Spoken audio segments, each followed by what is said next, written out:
Presque aussi grand que le Colisée de Rome, mais mieux conservé et plus élaboré, l'amphithéâtre d'Elgem a de tout temps fasciné les profanes autant que les spécialistes. Ce qui intriguait le plus les uns et les autres, c'était l'implantation d'un aussi gigantesque édifice dans un contexte aussi radicalement différent de celui de Rome.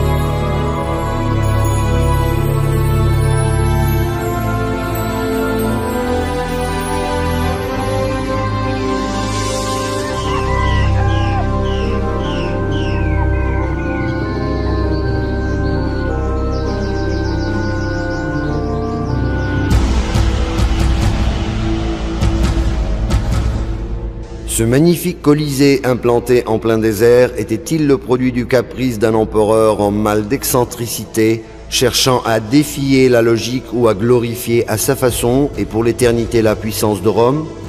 Ce qui est sûr, c'est qu'aujourd'hui encore, le doute continue d'entourer les différentes spéculations sur la véritable vocation de cette œuvre architecturale grandiose.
L'amphithéâtre d'Elgem, écrasant les modestes constructions de l'agglomération moderne qui semble se presser à ses pieds, attire l'attention aussi irrésistiblement que les pyramides d'Égypte, en surgissant à mi-chemin entre Sousse et Sphax, sur la route toute droite qui se déroule comme un ruban d'acier dans un paysage monotone où la torpeur guette le voyageur. Parfait symbole de la vertigineuse ascension de la cité antique, il a complètement transformé le paysage mou et monocorde du plateau d'Elgem. Décrit comme une des merveilles du monde, il est considéré comme la marque distinctive de l'Afrique romaine et n'a cessé, pendant des siècles, à subjuguer les visiteurs autant par ses proportions harmonieuses et son architecture imposante, que par la patine dorée de ses pierres et leur teinte chaude que le soleil fait sans cesse resplendir. C'est ainsi, par exemple, qu'un enthousiaste auteur français écrivit, il y a près d'un siècle, dans la Revue des Deux Mondes, « Il est impossible de dire en présence de l'amphithéâtre d'Elgem qu'il n'y a pas d'art romain. »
La principale spécificité architecturale de cet amphithéâtre est d'être, dans le monde romain, le seul bâti entièrement en pierre de taille, l'utilisation des moellons se limitant uniquement aux voûtes.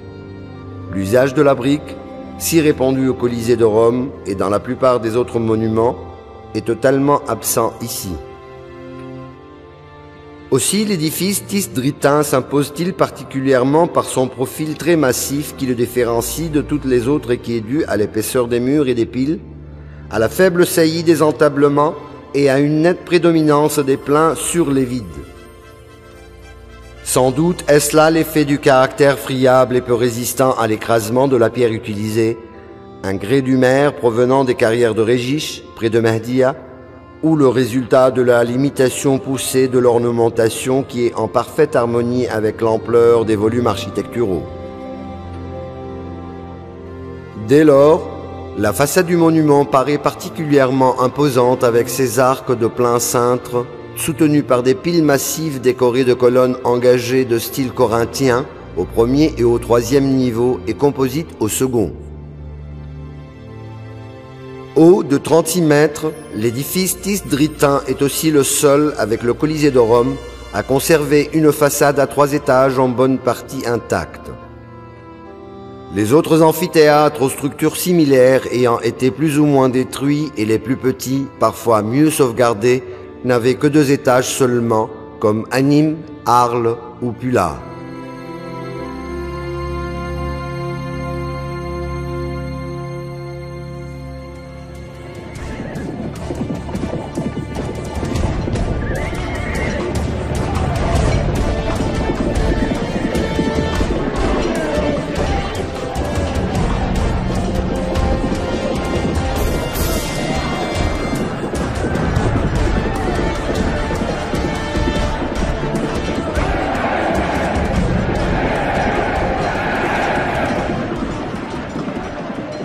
Construit au début du IIIe siècle après Jésus-Christ et conçu pour contenir plus de 30 000 spectateurs, le grand amphithéâtre d'El Jem répondait sans doute à un engouement des tisdritains pour le spectacle qui devait y avoir lieu et dont rendait compte une vogue frappante des thèmes relatifs au jeu dans les programmes de décor des maisons en mosaïque. Mieux que les textes, celle-ci renseigne avec une grande minutie sur le déroulement de ces jeux au sein de l'arène. Elle confirme que les Africains éprouvaient pour la chasse et les animaux sauvages une passion telle qu'elle confinait au second plan les combats de gladiateurs si recherchés ailleurs, dans la plupart des provinces de l'Empire. Aussi, les mosaïques représentant les animaux qu'on avait coutume de voir dans les amphithéâtres étaient-elles très nombreuses. Parmi les spectacles les moins cruels, on peut citer les simples exhibitions de fauves et les dressages, mais cela ne semblait pas avoir suscité l'enthousiasme des foules. Celles-ci préféraient assister à des luttes où des chasseurs ou vénateurs professionnels s'appliquaient à maîtriser des animaux sauvages. Mais la forme la plus représentée sur les mosaïques reste la chasse sanglante, où des vénateurs s'attaquent à de grands fauves comme les lions, les léopards et les ours, munis d'armes de trait telles les épieux, les javelots et les lances ou d'armes tranchantes comme les poignards et les glaives. Une mosaïque de Smyrate, près de Mouknin, rend compte par les textes et par l'image d'une journée d'amphithéâtre à caractère sanglant, car le spectacle durait du lever au coucher du soleil. Le combat oppose 4 chasseurs à 4 léopards. Un texte figurant sur la mosaïque nous précise que les frais du spectacle ont été pris en charge par un généreux notable local, chaleureusement acclamé par la foule. La popularité des chasses d'amphithéâtre avait provoqué la formation de nombreuses corporations ou sodalités, comme les télégénies, les pentassis ou les léontis, qui entretenaient les bêtes et entraînaient les chasseurs pour les préparer au jeu. Mais si ceux-ci étaient armés et avaient des chances de triompher des fauves, il n'en était pas de même des condamnés aux bêtes qui, eux, étaient sûrs de périr dans d'horribles souffrances. Les victimes de ces tortures étaient soit des ennemis de l'Empire, en l'occurrence des prisonniers de guerre, soit des chrétiens persécutés qu'on livrait aux martyrs, soit encore de grands criminels qui terrorisaient la population et dont le châtiment devait servir d'exemple. Une mosaïque d'El-Jem figure de manière très réaliste des prisonniers en train d'être dévorés par des panthères dans l'arène. Les bêtes sont souvent parées de guirlandes et de lierres, donc vouées au dieu de l'amphithéâtre, ce qui souligne le caractère religieux des jeux. Diane, déesse de la chasse, et Dionysos, dompteur des fauves, sont les deux divinités associées au combat.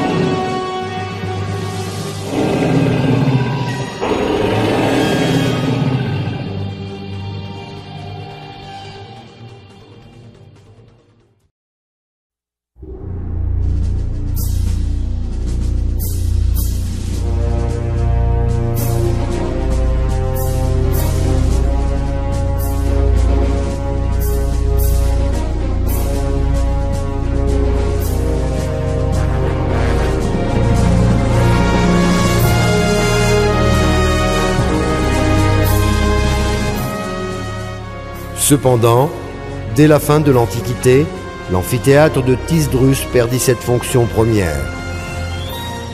En effet, les Byzantins y trouvèrent assez d'avantages pour le transformer en une forteresse où, en 647, les débris de leurs troupes, battus près de Sbeitla par l'armée musulmane de Abdallah ibn Saad ibn Abi Sarh, se réfugièrent. À son tour, la Kahina y trouva refuge et put opposer une longue résistance à son assiégeant Hassan ibn Nu'man. La légende prête à la fameuse reine de Lorès le creusement d'une route souterraine reliant le monument au port de Salatta, distant de 35 km. À partir de cette époque, la mémoire collective donna à l'amphithéâtre le nom de forteresse de la Kahina.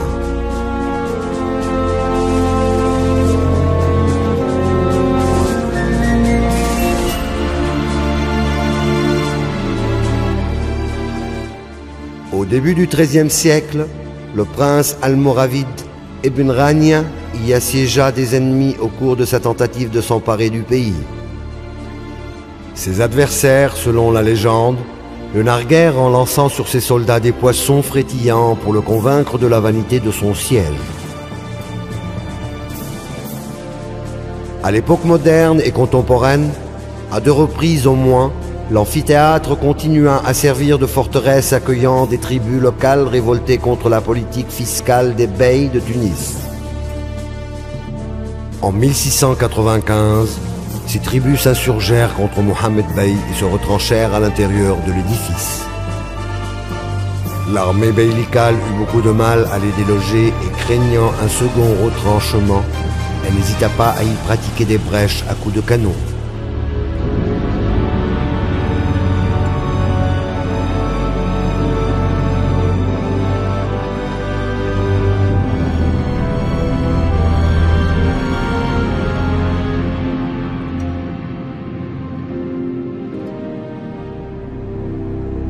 En 1850, il y eut une nouvelle révolte contre l'autorité d'Ahmed Bey et les rebelles trouvèrent refuge à l'intérieur de l'amphithéâtre. Pour mater la rébellion, le Bey ordonna à ses soldats d'agrandir les brèches pratiquées par ses prédécesseurs.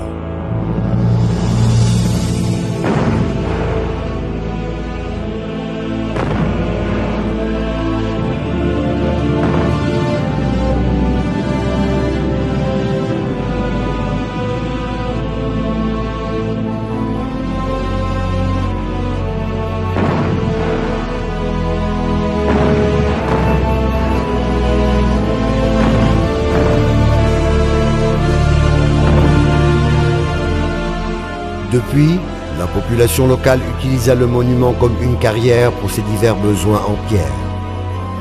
En 1881, lors de l'établissement du protectorat français sur la Tunisie, les réactions furent plus ou moins violentes.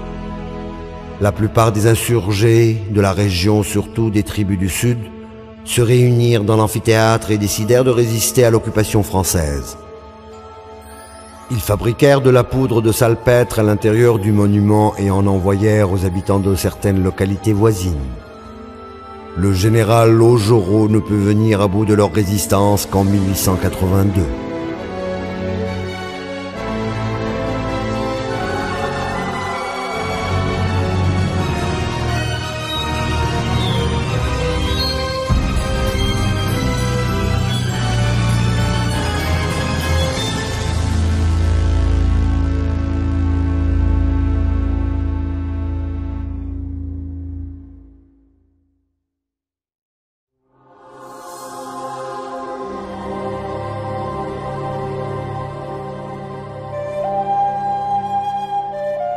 Il est à noter cependant qu'en 1876, le lieutenant-colonel Playfair évoque l'utilisation de plus en plus abusive de l'amphithéâtre pour toutes sortes d'usages pour lesquels il n'a pas été prévu.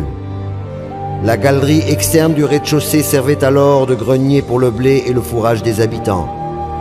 Des arcades ont été transformées en boutiques tandis que les galeries supérieures ont été converties en habitations comme le montrent des trous de la maçonnerie destinés à recevoir des solives et encore visibles un peu partout. Un auteur de la fin du siècle résume ainsi la situation. Un cafetier, des couteliers, des barbiers, des forgerons, des taillandiers, des médecins arabes se sont installés dans les arcades du monument au milieu des boutiques, des cactus et des gourbies qui s'y adossent. L'amphithéâtre servait alors de refuge à toutes sortes de marginaux. N'empêche qu'il continuait à impressionner profondément les visiteurs. Sir Granville Temple le considérait comme l'une des constructions les plus belles, les plus vastes et les plus parfaites des temps antiques. Beaucoup d'autres n'ont pas hésité à écrire qu'il les impressionnait davantage que le Colisée de Rome, un peu trop restauré et écrasé par l'urbanisme moderne.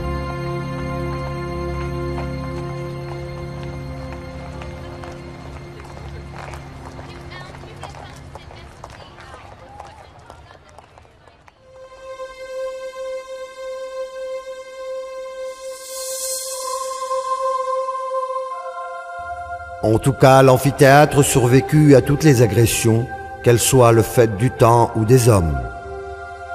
Il fut l'objet de travaux de dégagement et de restauration depuis le début du XXe siècle. Cependant, les interventions les plus importantes eurent lieu il y a près d'une trentaine d'années. Grâce à un effort de financement considérable du gouvernement tunisien, soucieux de conserver et de mettre en valeur ce prestigieux témoignage du génie architectural et artistique de nos ancêtres.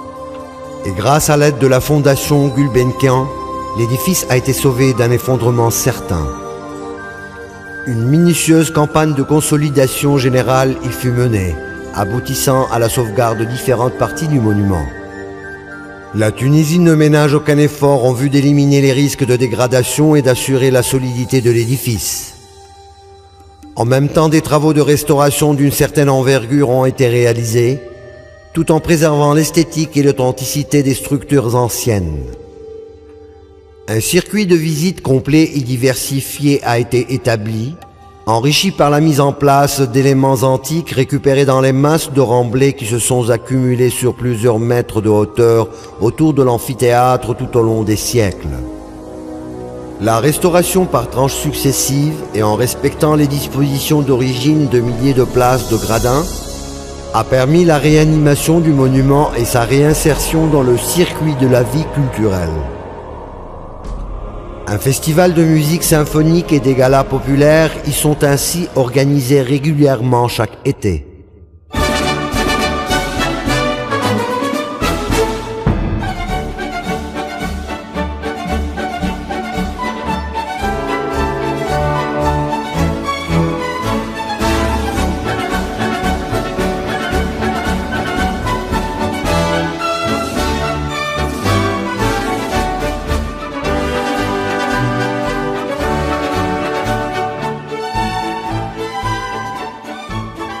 Sensible à la valeur historique, architecturale et artistique de l'édifice, ainsi qu'à l'effort de sauvegarde et de mise en valeur accompli par les autorités tunisiennes, l'UNESCO n'a pas hésité à inscrire l'amphithéâtre d'El Jam sur la liste du patrimoine mondial.